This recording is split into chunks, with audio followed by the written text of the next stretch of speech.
Okay, I'm catching up today to have a good chat with an absolute superstar of motorsport, Travis Pastrana from Nitro Circus. He is the ringleader, he is the man, he is a legend. How are you, my friend? Dude, it's an honor to be here. Hey, bit busted at the moment, mate. What happened? Always. Well, no, it's just kind of goes with the territory, but no, I actually ran out of talent again. Crashed the dirt bike, it fell on me. So what I suppose, what in your brain makes you want to do what you do? Because it's absolutely madness, isn't it? To wake up with a passion, to be able to travel the world with your best friends. I mean, my dad always said, hey, you're probably going to end up construction, so ride it till the wheels fall off, and been fortunate enough to keep going. And so people that aren't aware of Nitro Circus, can you just fill us in exactly what that is? Yeah, I mean, Nitro Circus is the best athletes in the world in action sports, from BMX, motocross, skateboarding, and a couple guys that are just extremely durable that come along and jump couches and everything else you can imagine, fly through the air, and have some fun in the process. So what do you think is the attribute that singles these guys out as some of the best athletes in the world? Is it a fear, or a lack of fear, or is it athleticism? What is it? What's the attribute you think? You know, everyone says you got to be fearless to do these sports, but if you're fearless, you never get good enough at the sport. You're always injured. You've seen the guys, they kind of stay at the top of the sport, kind of like footy. I mean, whenever you get there, you have that something, and for everybody, it's different. But you have to have kind of overconfidence in your ability, and you almost have to have that thing when everything's going wrong and shit's hit the fan, and you're in the air, and you kind of giggle, and you're like, all right, how can I make this hurt the least? Because most people, when they're in the air and they're 60 feet up, they're like, oh, this is all bad. But you got to go, okay, if I stay on the bike, I'm going to break my neck. If I jump off, maybe just my ankles. So how do you get to that point where you're confident enough to get to 60 feet in the air? Is it taking baby steps like most things in life, is it? Like almost everything in life is practice. And preparation. They said, what are you the most afraid of? And I said, anything that I'm not prepared to do. Yeah, right. And how do you prepare to do something that you do like that?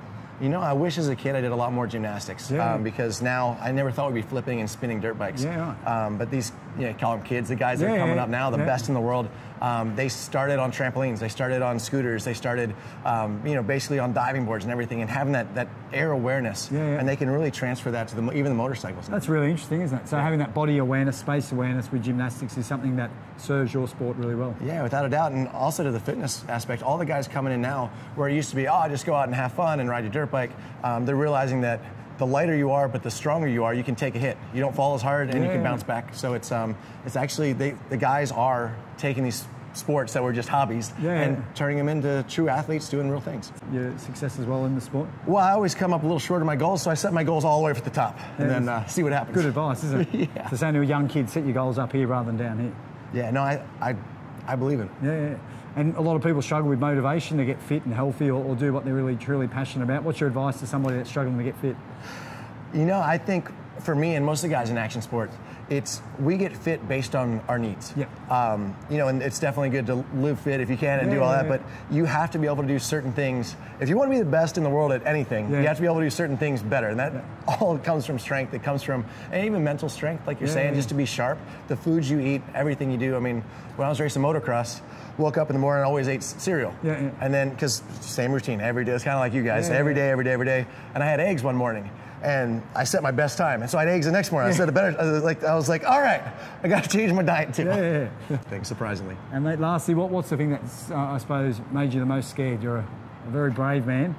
What's made you the most scared in your whole life? Probably proposing to my wife. There you go.